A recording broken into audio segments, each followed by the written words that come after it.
Deep in the forest that serves as a vital route to Lyman, drone operators from an elite Ukrainian unit are conducting a relentless hunt for Russian troop movements. The footage begins with an FPV drone zooming low through dense tree trunks.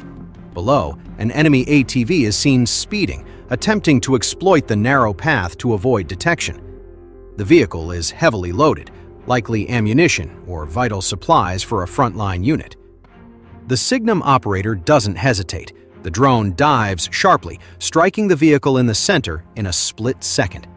The explosion sends flames and shrapnel flying in all directions, bringing the ATV to a complete halt, cutting off the flow of vital supplies to Russian troops in the sector.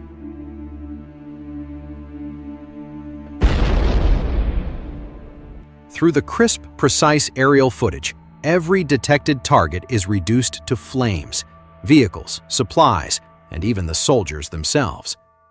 Shortly thereafter, another drone finds a new target, a military motorcycle rider speeding down a dirt track, likely serving as a courier or liaison between units.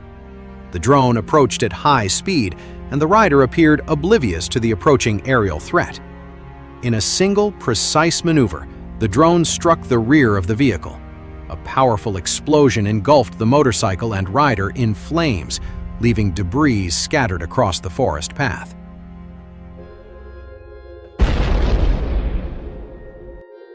In the third attack, the next target was another logistics vehicle carrying a large load. From above, it was clear this vehicle was being used to reinforce the position of the Russian troops under pressure on the front lines. The FPV drone weaved through tree branches, avoiding natural obstacles with incredible precision. Without warning, the drone struck the vehicle. A massive explosion ignited a massive fire. The flames quickly engulfed the entire vehicle and its cargo, creating an inferno that marked the end of the logistics mission.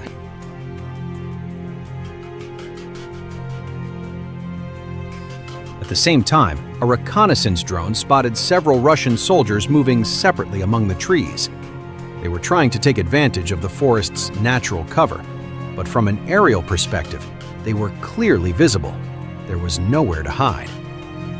The attack drone approached rapidly. One of the soldiers became the primary target. Within seconds, the drone struck near his position.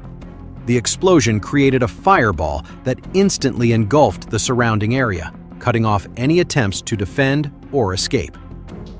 SIGNUM operators systematically hunted every movement, every step detected on the ground, immediately becoming a target.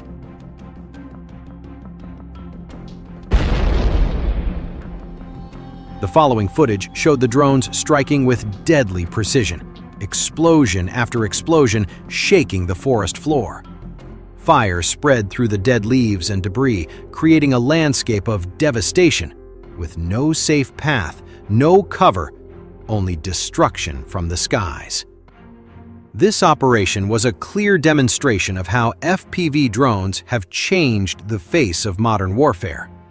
With relatively low cost, yet incredibly effective, SIGNUM operators were able to destroy vital logistics lines, cut off supplies to the front lines, hunt down infantry trying to defend, and turn the jungle into a death zone.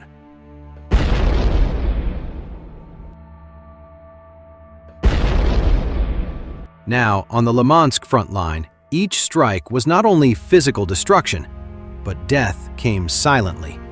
And when the explosions struck, it was too late. For the first 3 weeks of their southeastern counteroffensive, Ukrainian forces focused on the most immediate and urgent goal: to clear Russian infiltrators from the kilometers-wide gray zone separating Ukrainian and Russian lines. But the operation has outrun its original scope. What began as a defensive cleanup, triggered by Starlink bricking Russia's stolen satellite terminals, is becoming the most significant Ukrainian ground advance in months.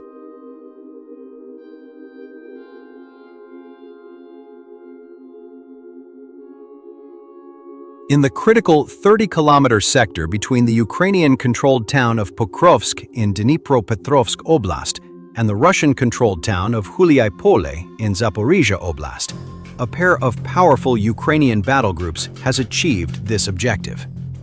Now the Ukrainians have shifted their aim. They're no longer just targeting infiltrators in the gray zone. Instead, they're advancing towards settlements the Russians once firmly controlled. First to be liberated, Ternove. In recent days, the Ukrainian 425th Assault Regiment routed the Russian 69th Covering Brigade and regained full control of the village.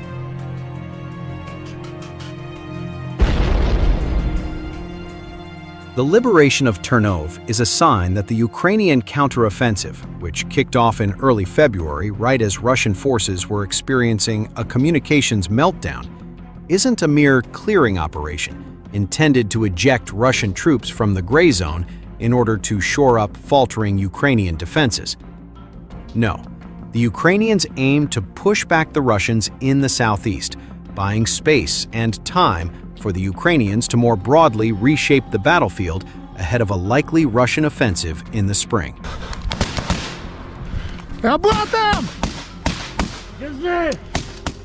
Early this month, Elon Musk's Starlink bricked Russia's stolen and smuggled satellite terminals all along the 700-mile front line of Russia's 48-month wider war on Ukraine.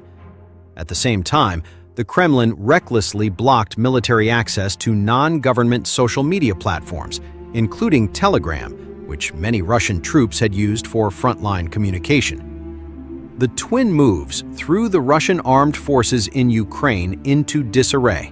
Many drones couldn't fly. Many headquarters couldn't coordinate their subordinate units. Assault groups got lost and got ambushed.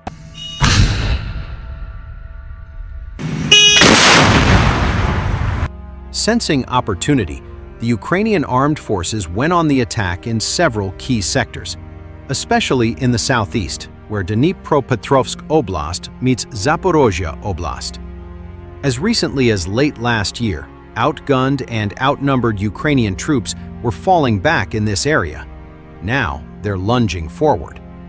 The Ukrainians' progress is slowing as the Russians deploy more artillery, more first-person view drones, likely including more unjammable fiber optic models, and more air power, including precision glide bombs.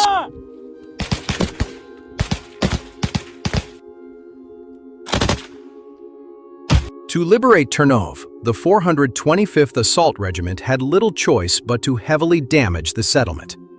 After entrenching in the northern part of Ternove and striking practically every single building in the southern half with artillery and FPV drones, Ukrainian forces advanced further south and established full control over the village, AMK mapping observed. The Ukrainians pushing east will make it harder for the Russians to resume pushing west once the Russians fully restore their degraded communications. Russia lost in 3 weeks at least 4 months of infiltrations far behind the lines, mapper Clément Moline explained.